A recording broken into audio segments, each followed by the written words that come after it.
Selamat pagi, salam sejahtera bagi kita semua. Om Swastiastu, Namo Buddhaya, salam kebajikan. Assalamualaikum warahmatullahi wabarakatuh.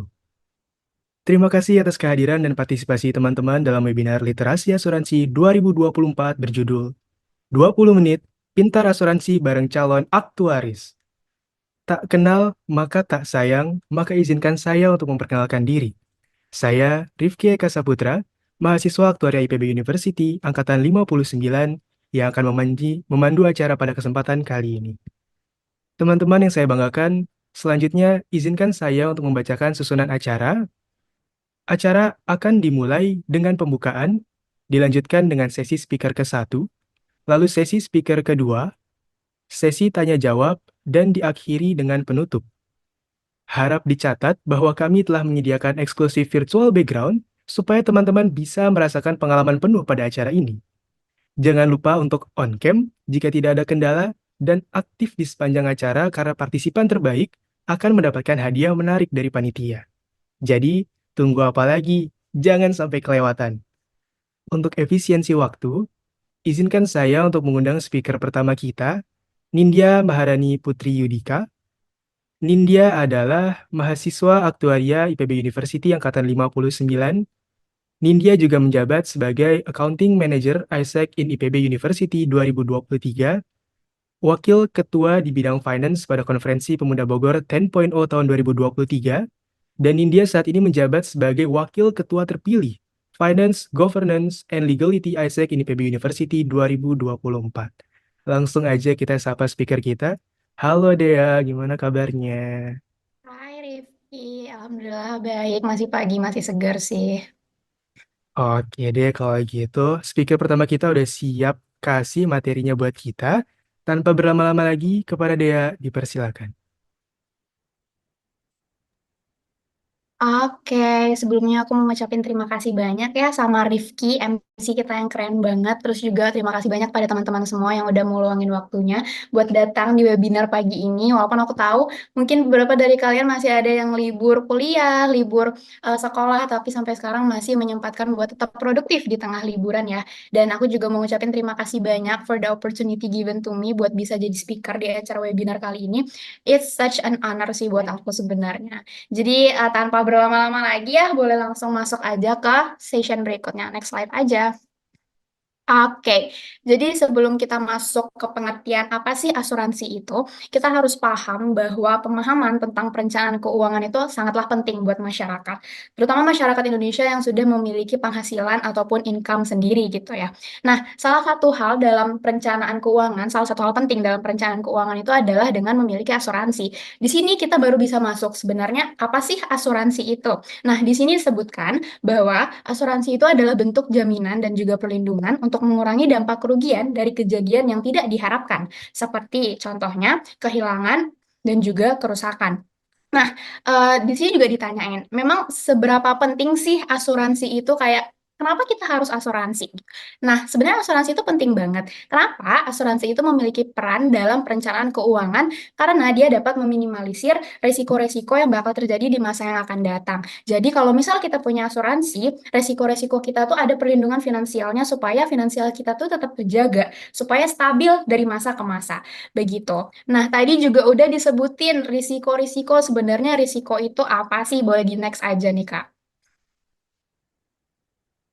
Nah, di sini dibilang hubungan asuransi dengan resiko dan juga disebutin resiko adalah sesuatu yang datang secara tiba-tiba dan tidak dapat diprediksi. Contohnya, yang pertama adalah kecelakaan, terus yang kedua meninggal dunia atau sakit, yang ketiga kebakaran dan juga contoh resiko yang lainnya. Nah, dengan kita ikut asuransi, sebenarnya resiko-resiko ini dapat diminimalisir seperti yang sudah aku sebutkan sebelumnya.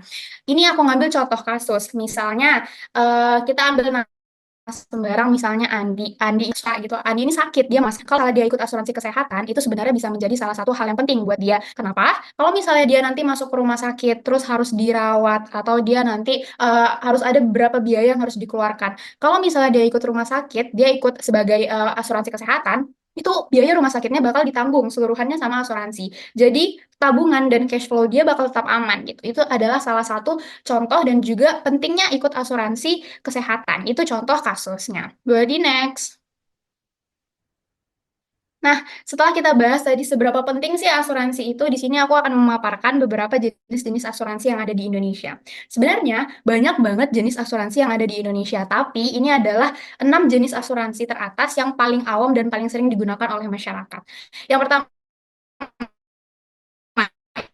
itu adalah asuransi jiwa. Di mana asuransi jiwa adalah yang biasanya untuk meminimalisir risiko kematian ataupun penyakit penyakit parah lainnya yang biasanya jangka panjang gitu. Kemudian yang kedua adalah asuransi kesehatan. Di mana asuransi kesehatan ini adalah asuransi yang biasa digunakan untuk menanggung biaya penanganan, pengobatan, ataupun biaya perawatan rumah sakit seperti kasus sebelumnya si Andi tadi yang lagi sakit gitu ya. Terus yang ketiga, ada asuransi pendidikan. Di mana asuransi pendidikan ini adalah asuransi yang biasa digunakan untuk mempersiapkan dana pendidikan untuk anak di masa depan. Biasanya, asuransi pendidikan itu disiapkan oleh orang tua gitu yang lagi mempunyai anak-anak kecil supaya 10 tahun lagi masih ada dana buat pendidikan anak mereka.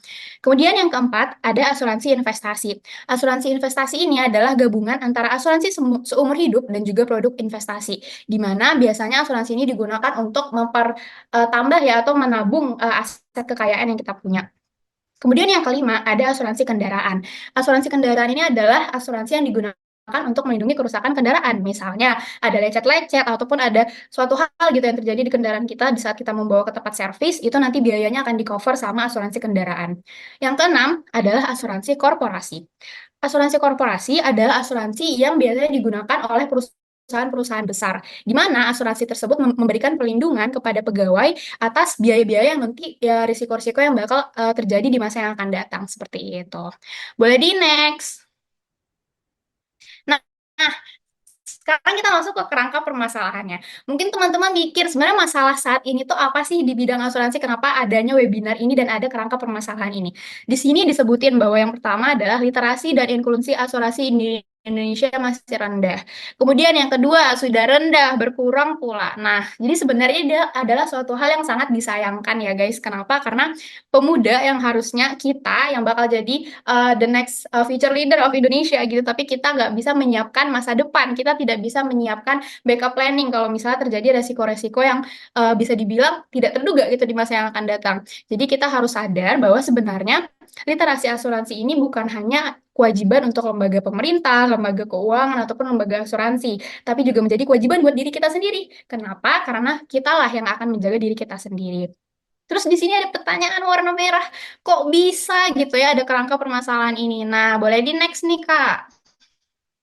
Nah, oke. Jadi ini adalah beberapa faktor penyebab yang aku rangkum kayak kira-kira sebenarnya kenapa sih masih kurangnya kesadaran pelajar tentang pemahaman literasi asuransi. Di sini ada beberapa faktor. Yang pertama adalah kurikulum pendidikan yang terbatas. Kita tahu bahwa tidak banyak pendidikan formal yang benar-benar menjelaskan asuransi itu apa sih. Sebenarnya asuransi itu flow-nya seperti apa. Masih belum banyak pendidikan sekolah yang menjelaskan itu. Kemudian yang kedua, kurangnya keluarga itu menggunakan asuransi untuk menjaga finansial mereka. Jadi, banyak pelajar yang nggak paham asuransi. Kenapa? Karena emang dari lingkungan keluarga, lingkungan terkecilnya aja emang udah nggak diajarkan gimana dia benar-benar mau mengimplementasikan asuransi tersebut gitu. Terus yang ketiga adalah kurangnya pengalaman. Ini adalah faktor yang sebenarnya paling wajar ya dibanding faktor-faktor yang lainnya. Kenapa? Karena pemuda ataupun pelajar emang usianya masih belia dan belum punya pengalaman di bidang keuangan gitu. Jadi sebenarnya masih sangat apa ya sangat wajar gitu kalau misalnya sekiranya pemuda masih belum mempunyai keterampilan di bidang asuransi ini. Kemudian yang berikutnya adalah bahasa asuransi yang sulit dipahami. Kita tahu bahwa istilah asuransi itu banyak banget. Ada polis, kemudian ada lagi lapse, ada grace period, ataupun ada istilah-istilah asuransi lainnya yang memang susah buat dipelajari secara cepat. Jadi memang kita harus mempelajarinya secara perlahan-lahan, kita harus tahu implementasinya, baru kita benar-benar bisa paham sebenarnya asuransi itu apa. Kemudian ini adalah faktor juga yang paling sering dan yang paling berpengaruh, hoax dan mitos. Banyak orang masyarakat yang berpikir kayak, oh asuransi itu untuk apa sih buang-buang uang doang? Premi itu mahal bayarnya atau kayak klaimnya susah buat diambil. Itu adalah suatu hoax yang banyak banget beredar di masyarakat. Hoax inilah yang membuat kayak, ah nggak mau lah ikut asuransi atau kayak kesadaran masyarakat jadi rendah sama asuransi tersebut. Padahal di balik hoax dan mitos tersebut terdapat beribu fakta dan juga beribu ikut cross check lagi ya di media karena nggak semuanya benar. Kemudian yang berikutnya adalah kurang kampanye. Kita tahu bahwa nggak banyak lembaga instansi pemerintahan atau lembaga asuransi, lembaga keuangan yang melakukan sosialisasi kepada masyarakat luas terkait asuransi.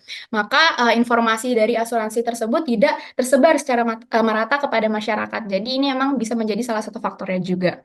Kemudian yang terakhir adalah tren instant gratification. Di mana ini adalah tren di mana saat anak muda sekarang itu lebih fokus untuk memuaskan kepentingan sekarang kayak gue mau beli iPad, gue mau beli HP, gue mau belanja, gue mau jalan-jalan, mau shopping, tapi kayak nggak kepikiran gimana caranya mempersiapkan finansial di masa yang akan datang, gimana caranya investasi, cara berasuransi, cara menabung, mereka belum kepikiran ke arah sana. Nah, itu bisa menjadi salah satu faktor juga kenapa masih kurang nih awareness pemuda ataupun pelajar terkait asuransi. Ini adalah 7 faktor yang mungkin bisa jadi salah satu alasan kenapa pemuda sekarang itu masih belum terlalu paham seperti apa literasi asuransi itu. Boleh di next lagi?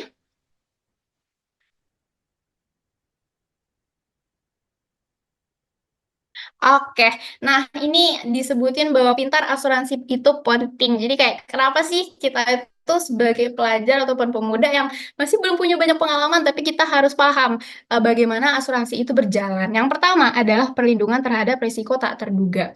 Kita tahu bahwa asuransi itu kan melindungi kita ya dari risiko-risiko yang akan terjadi di masa yang akan datang. Jadi pelajar atau pemuda yang memahami asuransi itu pasti dapat menjaga diri dia sendiri dari risiko-risiko yang mungkin bakal terjadi di masa depan. Kalau misalnya dia ikut asuransi kesehatan, at least biaya-biaya dia akan aman gitu dengan asuransi tersebut. Kemudian yang kedua, membangun kemandirian finansial. Di mana kita tahu bahwa mungkin kita kayak masih belum punya pengalaman, terus apa-apa kita selalu dibandingin sama orang tua. Kayak aku masih di-guide sama orang tua aku terkait bidang keuangan karena masih belum punya pengalaman. It's totally fine, tapi ada masanya di mana kita akan mengatur keuangan secara mandiri. Bukan lagi ikut orang tua, karena pada akhirnya kita juga akan hidup sendiri kan. Nah, dengan belajar asuransi dari sekarang, itu bisa menjadi langkah awal untuk membangun gimana caranya mengatur finansial dengan baik. Jadi, pada akhirnya nanti kalau misalnya kita udah membangun dan mempunyai kesadaran finansial yang bagus, kita dapat merencanakan bagaimana masa depan keuangan kita. Kemudian yang ketiga adalah mengurangi beban orang tua. Aku tahu kita di sini masih anak muda dan kita ngerasa kayak, iya aku tuh masih beban orang tua banget, masih minta apa-apa sama orang tua, minta duit sama orang tua. Bahkan aku sesekali juga merasa seperti itu. Nah, dengan ikut asuransi itu bisa menjadi salah satu cara juga kita buat mengurangi beban orang tua kita. Kenapa nih? Misalkan aku ambil simpel BPJS, ya udah uang uang keluarga kita nggak bakal terkuras gitu buat membiayai kita di BPJS ataupun di rumah sakit. Jadi at least keluarga kita punya keadaan finansial yang stabil. Kemudian yang terakhir adalah perencanaan masa depan yang baik. Kita tahu bahwa pelajar ataupun pemuda itu adalah the next future leader of Indonesia, the next future leader of our organization, ataupun future leader buat company-company yang bakal tempat kita bekerja nanti. Atau buat laki-laki di sini bakal menjadi future leader buat rumah tangga gitu kan ya. Buat menjadi leader, kita nggak bisa hanya fokus sama apa yang terjadi saat ini, tapi kita juga bisa harus memetakan kira-kira masa depan kita seperti apa, risk manajemennya kayak gimana, planningnya gimana, kalau misalnya nanti planning kita nggak sesuai sama apa yang kita rencanakan. Jadi, kalau ikut asuransi itu bisa menjadi salah satu cara untuk membentuk pola pikir yang lebih matang tentang manajemen resiko dan juga perencanaan keuangan. Boleh dilanjut lagi.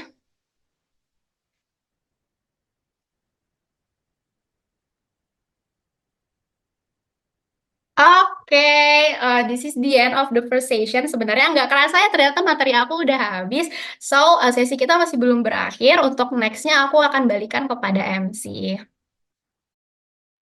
Wow, terima kasih banyak Dea atas valuable insights dan pengantar asuransi yang sudah kamu bahas tuntas. Jangan lupa teman-teman, pintar asuransi itu penting, tapi realitanya, apa iya? Itu bisa menyelamatkan kita dari risiko dan ketidakpastian di masa depan? Untuk membahas hal ini, izinkan saya untuk mengenalkan speaker kedua kita, boleh tolong di next. Adhan Haidar Hakim. Haidar adalah mahasiswa aktuaria IPB University Angkatan 59. Haidar saat ini menjabat sebagai Ketua UKM Tarung Derajat IPB University dan pernah meraih Top 19 Health Hackathon by BPJS Kesehatan Indonesia kategori Innovation System. Halo Mas Haidar, mau kita sapa dulu nih gimana Oh ya, kabarnya? makasih Mas Rifki. Ini cantum juga itu ada pemenang stand up berasa. Saya Oh iya, komedian banget ini ya. ambil sucaan kita di sini stand up ya. Ah iya. Kalau gitu Mas Haidar udah siap buat sharing pengalamannya bareng kita semua ya? Ya, udah siap, insya Allah. Oke, kalau gitu kepada Haidar dipersilakan. Ya. Oke, aku mau nyapa dulu nih teman-teman semua yang di sini udah ada 21 partisipan gitu kan, termasuk kita 3 orang speaker. Ya, teman-teman sehat kan insya Allah ya. Aku di sini sekarang mau ngebahas tentang masalah tadi tuh yang dibahas oleh Rifki dan apa sih pertanyaan yang timbul atas penjelasan dari DA itu dari asuransi. Kita nggak usah jauh-jauh deh, kita bahas dari yang pertama, masalah dulu. Nggak usah jauh-jauh dari luar, kita bahas yang dari IPB dulu, ya kan? Pasti teman-teman pernah dengar kan, ada mahasiswa IPB yang terjerat pinjol gara-gara investasi bodong. Emang bukan asuransi, tapi istilahnya mereka merencanakan masa depan, tapi dengan salah satu instrumennya, ya kan? Asuransi termasuk salah satu instrumen investasi tapi dalam bentuk perencanaan resiko ya kan. Sebenarnya masalahnya singkatnya gini, ada mahasiswa yang pengen dapat uang lebih gitu kan, habis itu ditawarin sama seniornya, ah ini ada investasi bagus, returnnya 25% kan nggak mungkin gitu kan. Ya rata-rata mungkinnya 5% atau mungkin mentok banget 10%, itu udah paling maksimal banget. Kok bisa gitu, itu bisa sampai 2,1 miliar, itu bisa beli rumah satu di Cikarang. 300 mahasiswa itu berarti bisa satu angkatan kena gitu kan, satu angkatan jurusan. Yang masih menjadi pertanyaan adalah kok bisa gitu loh orang sampai dari literasi keuangan ini bisa sampai separah itu gitu kan. Kita bahas sekarang lebih kerucut ke masalah asuransi. Di asuransi sendiri skeptisnya pasti baik yang bilang gitu, wah ngapain sih bayar-bayar kayak gini-gini, mending aku duitnya buat beli makan, buat beli jajan. Pernah aku juga gitu kan ngejelasin jurusanku ke tantaku, tan aku jurusan aktuaria asuransi, wah kamu kenapa masuk jurusan yang jadi musuh masyarakat gitu. Nah, ini yang setelah aku usut-usut lagi kenapa yang jadi masalahnya bisa dipertanyakan kayak gitu. Ada 6 prinsip asuransi yang belum banyak orang ketahui. Ya kan? Aku bakal jelasin satu-satu. Jadi yang pertama, ada insurable interest. Pengasuransian ini harus atas hak yang kita miliki. Misalkan kita mau asuransiin diri kita sendiri, boleh. Asuransiin keluarga kita, boleh. Asuransiin keluarga orang, jangan. Ya kan? Bisa juga asuransiin ke karyawan dari perusahaan kita, bisa. Gitu. Habis itu yang kedua ada utmost good faith, yaitu kita punya itikat baik nih. Ya kita harus terbuka, rinci, jujur, kayak kita tuh penyakit bawaannya apa, riwayat sakitnya apa, kita ngerokok atau enggak gitu. Habis itu selanjutnya ada proximate cause, yaitu penyebab utama. Aku ambil contoh aja gini deh. Misalkan, nauzubillah, aku bawa motor, ya kan, seret. Habis itu aku kena stroke gitu di jalan, jatuh, nabrak tiang, guling-guling, habis itu nauzubillah meninggal gitu. Dan pas dicek dari asuransi, aku emang asuransi kesehatan, tapi di asuransi kesehatan itu nggak termasuk penyakit stroke atau mungkin jantung. Jadi istilahnya yang dilihat asuransi itu mereka ngelihat ke arah penyebab utamanya apa. Penyebab utama aku meninggal adalah karena kena stroke, bukan karena ketabrak tiang listrik itu. Gitu. Jadi kita harus perhatiin dulu penyebab utamanya apa dan juga asuransi apa yang kita ambil. Selanjutnya ada lagi indemnity atau enggak indemnitas. Sebenarnya prinsip ganti rugi biasa. Jadi nilai pertanggungannya yang bakal diganti oleh asuransi itu sebesar dari nilai klaimnya. Kalau misalkan lebih dari itu harganya, ya yang tersesuai dari kecantuman, ya udah berarti yang sesuai dengan nilai klaim pada awal kesepakatan. Gitu. Habis itu selanjutnya ada subrogation, subrogasi, yang yaitu istilahnya tergetanggung oleh pihak ketiga. Gimana tuh? Misalkan nih, aku bawa motor, seret, bawa mobil lah. Hasil ditabrak mobilku sama mobil Ricky, tabrakan. Nah, aku punya asuransi nih. Aku bisa minta tanggung jawab dari salah satu di antara dua ini. Yang pertama, aku bisa minta ganti rugi langsung ke asuransinya. Dan asuransinya ini minta ganti rugi ke Rifki. Dan syarat dari dokumennya harus dilengkapi. Yang kedua, ya kan, aku bisa minta tanggung jawab dari Rifki langsung. Full minta tanggung jawab. Tapi aku nggak bisa minta lagi dari asuransi, gitu.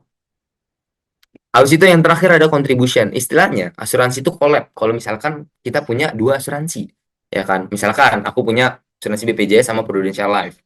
Dan aku dirawat totalnya harganya 100 juta gitu kan. Wah, pembayaran 100 juta, aku lihat dulu dari Prudential aku bayar segini, sekian, dan lebih besar Prudential gitu. Aku ditanggung oleh Prudential 75 juta. Dan ditanggung oleh BPJS 25 juta. Nggak bisa tuh kalau misalnya kita dua asuransi, kita nggak bisa nerima 100 juta dari A, 100 juta dari B. Nggak bisa gitu. Istilahnya kita balik lagi ke konsep indemnity, indemnitas, konsep ganti rugi. Sekarang yang jadi pertanyaan buat kita semua, kita nih masih pelajar nih. Apa sih asuransi yang tepat, instrumen asuransi yang tepat buat kita semua? Tadi kan udah jelasin tuh sama Dea asuransinya apa aja. Atau mungkin dari teman-teman sendiri ada nih kayak, wah kira-kira aku cocok nih asuransi yang ini gitu. Mungkin bisa ditaruh di chat gitu kan, teman-teman. Kalau misalkan yang mau nanya, atau mungkin dari asuransinya apa, wah aku mau asuransi ini nih.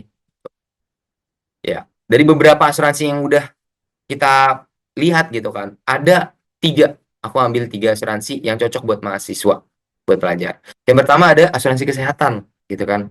Asuransi kesehatan ya kayak BPJS. Di IPB sendiri, itu dia udah mewajibin bahwa mahasiswanya tuh harus punya asuransi kesehatan. Kalau nggak punya gimana bang? Nah, itu kita bakal ditarik dari UKT lagi. UKT kita ditambahin biaya asuransi, gitu. Yang kedua ada asuransi kendaraan bermotor gitu kan. Untuk gimana tuh? Kalau misalkan kendaraan motor kita hilang, rusak, dan sebagainya, itu bisa kita tanggung jawabin ke asuransi. Dan dari asuransi ini bisa menjadi penyebab apa solusi atas kehilangan motor yang di PB itu banyak kan. Kehilangan motor 2 nih, Mio, Vario, satu lagi nih sama Beat. Langganan banget tuh. Habis itu selanjutnya yang ketiga ada asuransi elektronik, asuransi gadget, ya kan. Istilahnya cuma ada 2. Ya yang pertama kita asuransi setelah kita ngebeli nih ya kan. Kita ngebeli asuransi, kita ngebeli barang, laptop atau mungkin gadget yang lain, itu pasti ada asuransinya. Laptop 2 tahun, handphone 1 tahun dan sebagainya. Itu asuransinya pasti full cover gitu. Dan asuransi full cover ini juga dibagi jadi 2. Ada asuransi yang max cover, ada yang easy cover. Max cover sendiri itu dia ngeproteksiin semuanya tuh dari kayak ketumpahan, jatuh, laptop kamu pecah dan sebagainya. Habis itu kalau yang easy cover gimana? Cuma ngeproteksiin dari kehilangan aja. Tambah satu lagi mungkin screen protection asuransi, ya kan. Jadi ngelindungin dari layar gadget kamu kalau misalkan dia LCD-nya rusak, pecah dan sebagainya. Mungkin ini kita udah ngelihat dari Koala ID, ya kan. Kita bukan afiliasi tapi kita ambil survei harga aja deh. Kita ambil contoh. Aku pas semester 3 kemarin teman-teman aktuari pasti juga tahu laptop aku rusak, Dell XPS. Layarnya di tier 4, ya kan. Total harganya 15 gitu kan. Dan aku tuh baru 4 tahun pemakaian gitu. Ketika aku beli itu punya asuransi sekitar 2 tahun. Dan sayangnya di tahun kedua sebelum berakhir masa asuransi, aku nggak nambahin lagi nih asuransinya gitu. Dimana aku bisa asuransiin itu untuk 2 tahun lagi. Jadi sekitar aku nge-spend 900.000. Dan pas kemarin aku ketumpahan cairan, tumpahan teh panas gitu di laptop. Aku udah coba ganti-ganti, ganti motherboard, ganti Microsoft sampai masuk ke dalam-dalam udah susah gitu. Pas aku cek lagi, ya udah, amblas hilang semuanya. Yang seharusnya aku bisa dapetin Dell XPS ku lagi, yang laptop yang lumayan lah itu dengan kalau aku asuransiin dengan 2 tahun itu 900.000, dibanding aku harus ganti laptop baru lagi 17 juta lagi, 15 juta lagi, itu lebih berasa lagi, ya kan? Ya lebih baik aku asuransiin, tapi kan udah telat gimana lagi gitu. Aku nggak asuransiin dari awal, aku nggak prepare dari awal gitu. Itu mungkin untuk contohnya. Dan untuk gadget screen mungkin teman-teman bisa screenshot kalau misalnya mau survei harga juga gitu. Oke, mungkin kita bisa langsung next slide lagi. Dan setelahnya asuransi aku mau ngasih kata-kata terakhir nih. Asuransi ini emang kalau misalnya kita lihat secara umum bukan solusi utama dari resiko yang kita terima dari segala macam bentuk kemalangan atau masa depan yang bakal terjadi. Tapi perlu dinotis, asuransi ini hadir sebagai solusi kita untuk ngurangin resiko yang muncul. Gitu. Seenggaknya kita punya rasa, wah nyaman nih, wah insya Allah aman lah. Kalau misalkan pecah juga ada asuransi kok bakal ditanggung. Gitu. Meskipun kita sewajibnya untuk menjaga supaya tidak terjadi itu. Jadi lebih awareness dari kitanya sendiri.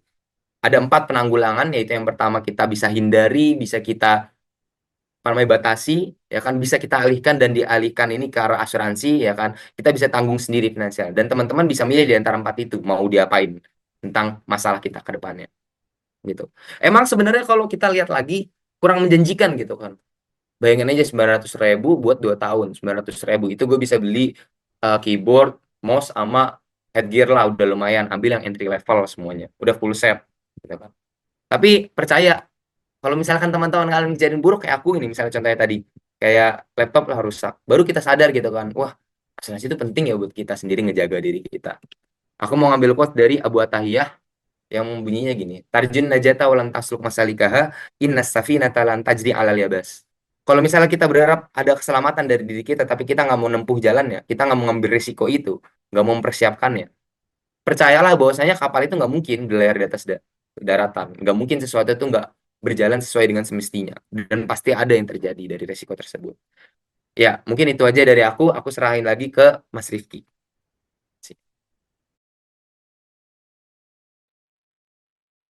Wow, terima kasih banyak Haidar atas penyampaiannya. Berakhirnya sesi speaker kedua menandakan kita udah melalui 20 menit sesi pembahasan literasi asuransi bareng calon aktuaris. Selanjutnya, Teman-teman berkesempatan untuk bertanya kepada para speaker. Kita akan membuka dua penanya tercepat pada acara ini. Kepada teman-teman yang ingin bertanya, boleh banget buat raise hand dan speak up. Kita bakal tunggu dan cari penanya tercepat kita. Oh, di sini udah ada nih. Ada Mohfah Turozi sama Fauziah Nurul Aini. Kalau gitu aku pin dulu ya. Oke, silahkan untuk Mohfah Turozi. Boleh perkenalkan nama dan juga nasal sekolahnya. Dan mau tanya ke speaker ke siapa nih? Silahkan. Baik Kak, perkenalkan nama saya Muhammad Fatur Rozi. Saya dari IPB University, Aktuaria Angkatan 60. Saya mau tanya Kak, untuk baik keduanya ya Kak. Eh, kan fungsi asuransi ini adalah agar kita mendapat istilahnya secara sederhana kita mendapat ganti rugi atas kerusakan barang atau diri kita sendiri yang kita miliki.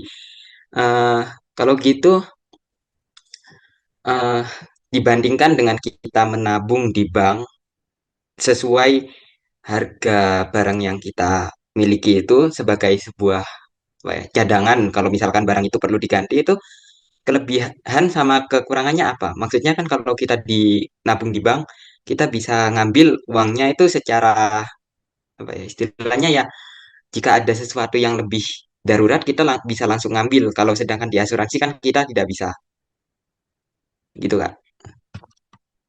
Oke, makasih banyak Mohfah Turozi. Kalau boleh tahu dipanggilnya apa ya?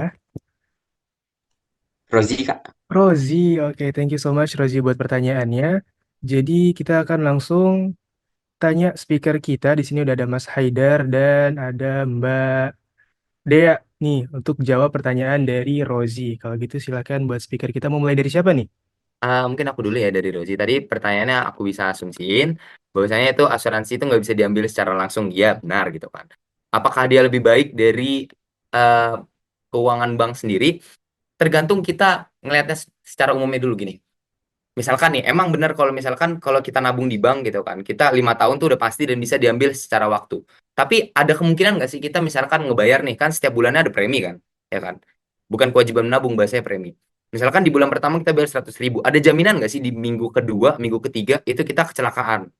Ada jaminan nggak kita kayak sakit di bulan pertama minggu keempat kan kalau misalnya kita nabung di bank dengan jumlah uang segitu anggaplah 100.000 gitu lah kita nabung premi di bulan pertama 100.000 pertama itu kita bisa buat bayarin ini nggak apa namanya rumah sakit nggak yang dengan biaya rawat inapnya dengan biaya rawat jalannya gitu jadi dengan pertimbangan tertentu asuransi jelas lebih cocok di bagian kesehatan atau mungkin di bagian-bagian tertentu tersebut gitu sementara untuk menabung kita lihat dulu tujuan kita nabung tuh buat apa gitu kurang lebihnya gitu untuk menanggulangi resiko asuransi adalah pilihan yang tepat kurang lebihnya begitu.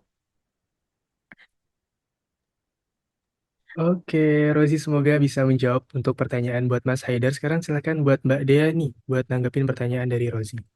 Oke, sebelumnya terima kasih ya, pertanyaan keren banget. Kamu masih angkatan 60 tapi udah kepikiran itu pertanyaan seperti itu, apa perbedaan plus minus di bank dan juga di asuransi. Nah, sebenarnya untuk menjawab itu tergantung kebutuhan kamu. Kamu harus bisa bedain mana kepentingan yang di bank dan mana kepentingan yang di asuransi. Tujuan kamu apa dulu buat menabung di bank dan juga mau dimasukin ke asuransi.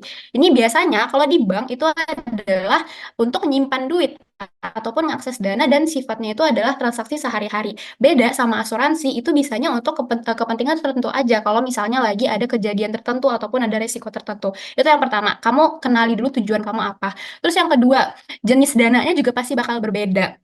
Karena pencairan antara bank dan juga asuransi itu pasti bakal berbeda. Asuransi itu pasti ada waktu-waktu tertentu buat pencairan. Sedangkan kalau bank, itu kamu bisa pencairan sehari-hari. Jadi kayak kamu kalau misalnya mau membedakan antara bank mana, asuransi mana, lihat dulu kamu butuh dananya itu kapan. Apakah butuh yang benar-benar cair setiap hari ataupun sering, atau kayak hanya di suatu waktu tertentu aja. Terus yang kedua, imbal hasilnya. Kalau bank, itu biasanya ada imbal hasil kan ya. Kita tahu di bank ada imbal hasil. Sedangkan di asuransi itu nggak ada imbal hasil. Hanya sesimpel kayak klaim doang. Itu yang ketiga. Dan yang keempat, bener banget yang dibilang sama Kak Haidar tadi, risikonya. Kalau di bank itu nggak ada perlindungan terhadap risiko apapun. Kalau kamu nabung di bank, oh ya udah itu hanya sekedar kamu untuk menyimpan uang. Sedangkan kalau misal kamu di asuransi, pasti ada perlindungan risiko atas apapun yang kamu ambil di sana. Jadi kalau misalnya buat membedakannya, kamu harus tahu dulu kepentingan dan tujuan kamu untuk masing-masing itu apa, terus kamu cari kecocokannya gimana antara dua itu.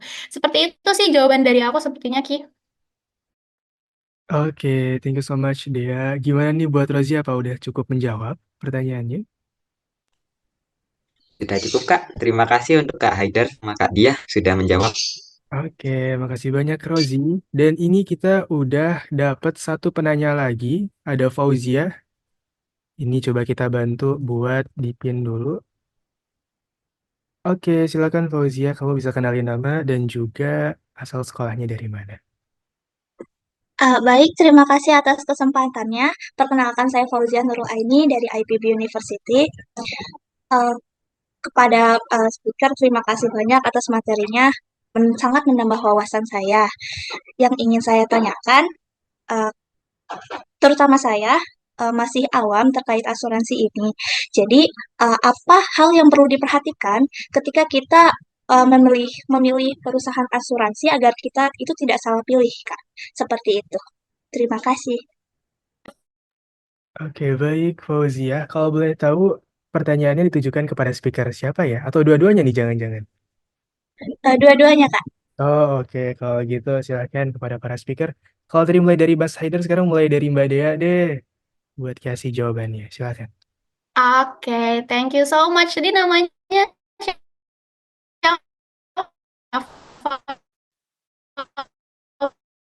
Fauzia, ya Fauzia, keren banget juga pertanyaannya, nggak kalah keren. Sebelumnya apakah suara aku terdengar dengan jelas atau putus-putus ya?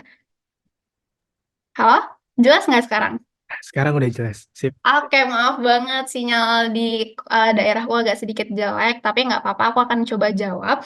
Sebelumnya tadi kan kamu nanya gimana caranya, apa yang harus perlu diperhatikan ya dalam memilih perusahaan asuransi. Ini adalah saran dari aku. Yang pertama, kamu lihat dulu reputasi perusahaannya. Apakah perusahaannya itu adalah perusahaan asuransi kecil-kecilan atau kayak yang udah dipercaya, misalnya Prudensial, ataupun perusahaan asuransi kayak dari bank seperti BCA Insurance, BRI Insurance, atau dari Mandiri kayak Manulife dan segala macam. Kamu harus tahu dulu reputasi perusahaannya. Karena memilih perusahaan asuransi itu agak tricky juga, since itu adalah perusahaan terkait duit. Kita pasti agak takut ya, apalagi kayak duit-duit yang nominalnya besar itu pasti agak takut kalau misalnya perusahaannya belum ada track record yang bagus. Terus yang kedua, lihat juga lisensi dan regulasinya. Kita harus tahu bahwa perusahaan itu apakah udah punya regulasi yang sah di mata di mata Kementerian Keuangan misalnya, ataupun kayak di mata lembaga yang terkait. Jangan sampai kita memilih regulasi ataupun perusahaan yang lisensinya itu nggak jelas gitu ya. Apa dulu, kalau misalnya kamu pengen berasuransi di bidang kesehatan, ya udah cari perusahaan asuransi yang sejalan sama bidang yang kamu mau. Pilihlah BPJS mungkin yang udah terpercaya ataupun asuransi-asuransi yang lain. Terus yang keempat, kamu juga ataupun polis-polis yang mungkin bakal kamu setujui karena itulah yang nanti bakal menjadi investasi kamu di masa yang akan datang. Terus habis itu pembayaran klaimnya juga kamu harus tahu kayak kamu bakal dapat berapa dan kamu bakal bayar berapa. Itu sih dari aku, mungkin aku nggak bakal bilang banyak-banyak karena mungkin bakal dilanjutkan lagi sama speaker yang berikutnya. Gimana Haida? Oke, makasih juga apa namanya udah nanya Fauzia ya tadi ya. Oke, sebenarnya aku cuma nambahin dikit aja ya kan. Poin penting ini sebenarnya juga ngejawab dari pertanyaan Atila juga nih di chat. Cara kita tahu track record asuransi itu baik atau gimana kan sama aja kayak trusted atau enggak gitu. Sebenarnya simpel gitu kan. Ada tiga kalau yang aku mau tambahin. Yang pertama, pastiin asuransi itu terdaftar di OJK, Otoritas Jasa Keuangan. Ada tuh di detailnya asuransi apa aja yang terdaftar di OJK. Teman-teman bisa cari, ya kan. Yang kedua, teman-teman bisa cek laporan keuangan finansial tahunan dari perusahaan asuransi. Pasti itu semua perusahaan pasti bakal ngelampirin apa laporan keuangannya di websitenya sendiri. Nggak mungkin nggak. Kalau misalkan perusahaan tersebut nggak ngelampirin laporan keuangannya, itu bisa dicurigain gitu. Jadi kita ngecek nih dari laporan keuangannya itu dia stabil atau enggak, berkembang baik atau enggak gitu. Teman-teman bisa ngecek juga, sekalian teman-teman juga bisa belajar lagi tentang akuntansi, nggak apa-apa. Sekalian latihan gitu. Habis itu yang ketiga, teman-teman cari kredibilitasnya dari media sosial gitu. Misalkan nih, kita cek dari medsos, habis itu kita tanya Manfest, wah asuransi ini aman nggak ya? Ada yang pernah punya pengalaman nggak di asuransi ini? Teman-teman bisa ngecek juga Manfest sekolah, atau mungkin Manfest kampus gitu kan. Teman-teman nanya ke teman-teman sendiri, atau mungkin teman-teman nanya juga ke orang tua teman-teman gitu. Ya mungkin itu aja singkatnya dari aku. Mungkin udah terjawab belum, Fauzia? Mungkin belum. Sudah terjawab, Kak. Terima kasih banyak. Iya. Oh iya, sama satu lagi Mas Rifki, aku mau jawab dulu dari Habi nih. Kalau misalkan HP-nya kebanting, bisa nggak? Ya kan? Nah, itu bisa. ya kan kebanting. Nah, nanti pasti teman-teman bakal ditanya, kenapa nih alasan jatuh kebantingnya gitu. Teman-teman bisa ceritain juga kronologi gimana, kebantingnya gimana. Kalau dibanting sengaja ya jangan gitu kan. Itu, teman-teman bisa klaim kalau misalkan teman-teman punya, ingat lagi, max cover asuransi gitu. Itu aja mungkin Habi dan juga Atila mungkin udah terjawab dari jawabanku. Bisa di chat juga atau mungkin bisa di open mic. Sekalian kita menjawab seluruh pertanyaan yang ada. Oke, hai Hmm. Dea, makasih banyak Yes. atas jawabannya. Semoga Fauzia udah menjawab pertanyaannya ya, berarti. Oke, kalau gitu teman-teman selesai sudah sesi tanya jawab pada acara ini. Untuk teman-teman yang belum punya kesempatan bertanya, jangan khawatir karena kita udah nyediain kontak para speaker yang bisa kalian hubungi di akhir slide nanti. Untuk pengumuman partisipan paling aktif akan diumumkan segera melalui WA Group, jadi stay tune untuk informasi lebih lanjut. Selanjutnya adalah, boleh tolong di next slide? Mari kita ambil kenangan. Bagi teman-teman dimohon untuk membuka kameranya terlebih dahulu atau memberikan reaksi. Kita akan tunggu sejenak dan operator boleh tolong dimatikan dulu share screen-nya.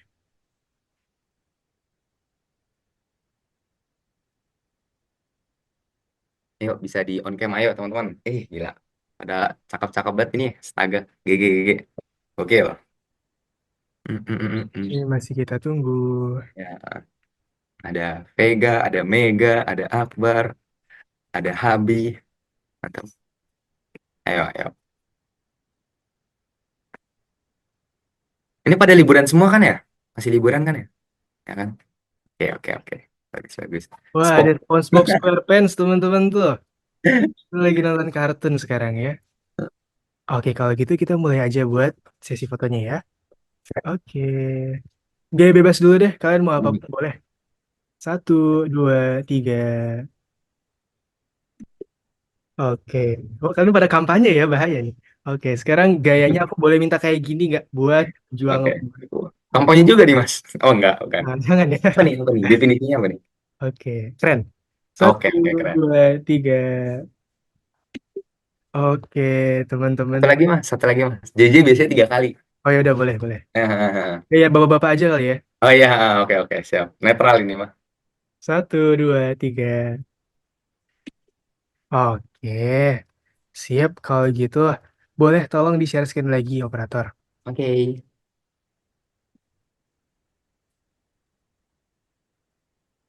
Tolong di next slide. Oke, teman-teman, terima kasih banyak atas waktu dan partisipasi yang diberikan pada acara hari ini. Saya selaku pembawa acara mewakili rekan-rekan yang bertugas mengucapkan maaf atas segala kesalahan dan kekurangan pada webinar ini. Ayo, jadi pelajar cerdas dan terhindar dari risiko finansial di masa depan dengan literasi asuransi. Sekian acara kami tutup. Wassalamualaikum warahmatullahi wabarakatuh. Sampai bertemu di acara selanjutnya.